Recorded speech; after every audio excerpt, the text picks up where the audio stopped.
we get to see a ton of new monsters in the series. Can you talk to me a little bit about the development process and how a lot of them are actually based on real life animals to a degree? Yeah, I mean, this was just a thing like, it's a lot of the design philosophy of Legendary in the more recent movies is, you sort of take something loosely based in the natural world and use that as an influence, even if it isn't like the full conclusion of what the monster is. You take some ideas of like natural world biology and use that as inspiration for where the thing comes from.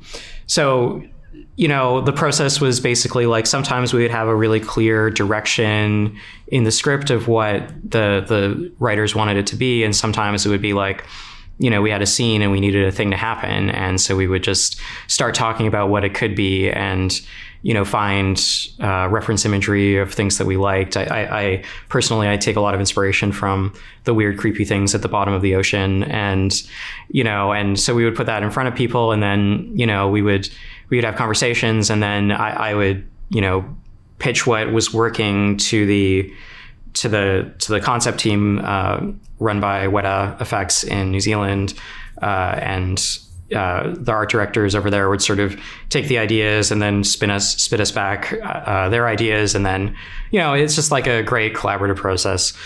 And then once you sort of have like an image that you're really happy with, you take that, you put it into the post-viz, which is basically or pre-viz or post-viz. So basically you use a rough model, block it in so that you have some idea of what the shots are supposed to be. And then you look at it and you're like, well, that's not working, that's not working, that's not working, that's not working. That physiologically doesn't make any sense. So then you go back and you sort of redesign and change things and tweak things so that it makes sense, feels more real, feels scarier. That was a real big thing often was, we'd have something that we loved and looked great on the page, but the moment it moved, you're like, oh, it's not scary enough. And so you have to go back in and revise and change things around. And it's a really hard process, but it's awesome. We had great people to work on it with. You definitely achieved scarier because all of them were terrifying. It's been almost 10 years since we saw the first kind of this monster versus Godzilla. How has he evolved visually from when we first saw him in the series? So after the Godzilla 2014 film, his spines go through he's damaged, and it's sort of like when a deer antler breaks, it grows back, but it grows back differently.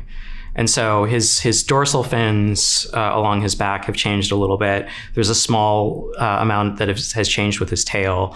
There's a lot of other little things, and he's a bit taller actually between the 2014 and King of the Monsters. And so we have both versions of him. We have the version of him from 2014 and before, where he's got the big spiky dorsal fins. He's got all of this other stuff, and then we have the version of how he appears in King of the Monsters.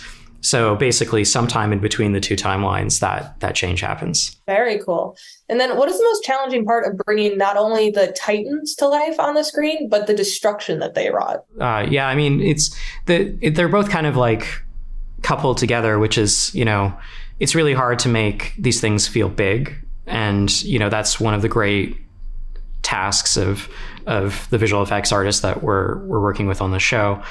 And so a lot of it is like, you use things, if it's a giant monster, you use, things like aerial perspective, like the way that atmosphere accumulates between the camera and the furthest part of the creature. But then it's also about the effects and the destruction and things. Like Godzilla just doesn't walk around an environment. He walks around and every step he takes kicks things up by his feet.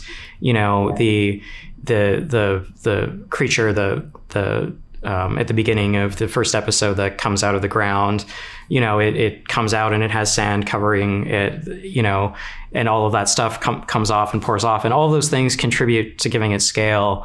And then it also gives you that that quality of destruction and the hallmarks of what the series is really about. I love that. And then for you personally, which monster would you like to see Godzilla face off against next? Oh, I don't know. I mean, I think what we want to see for our show versus, for things in the universe. It's really hard for me to say, but like, I've I'm always like a big fan of like a lot of the Toho monsters that we haven't seen on screen yet or haven't seen on screen for a while. You know, the one of the ones that is like super fascinating is Hedorah, the smog monster from one of the Showa era things. You know, that's one that like in a contemporary sense, I wonder what that would be, and that sense of wonder is like something really exciting. But I don't know. You know, that's not a thing that anybody's talked about at all. So.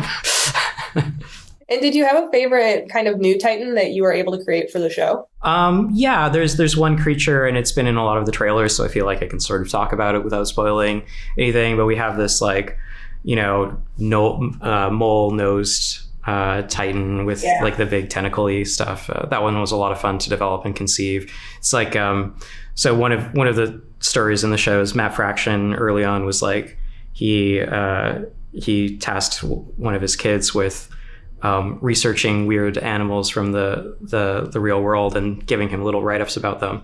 One of the things he found was the star-nosed mole, which is this creepy, crawly mole that lives underground and it doesn't see very well. It's effectively blind, and it has instead of eyes, it has these like tentacles that allow it to sort of sense the world around it. Yeah, that one definitely freaked me out.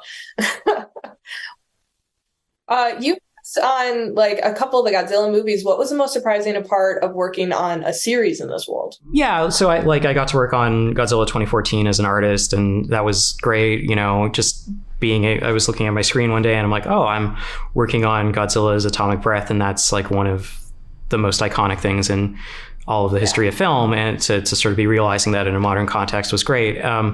But the other, you know, the things with like making an episodic is like, this is really a human story, and part of what attracted to me about the show was that it was people forward, and the monsters can sort of be metaphors for their fears, and that really like resonated with me as a film fan, a fan of the series in the long term. So, you know, what I really I kind of like knew this was going to be the case, but it sort of surprised me how true it was that we really let the emotional stories of our characters guide what the action set pieces would be, rather than sort of being the inverse of it, where you're like designing, you know, these big action pieces, and then how do you get in and out of them and all that stuff. It's like, oh, this is like a real, the focus is that human journey, and it makes the sort of monster stuff more effective because of it.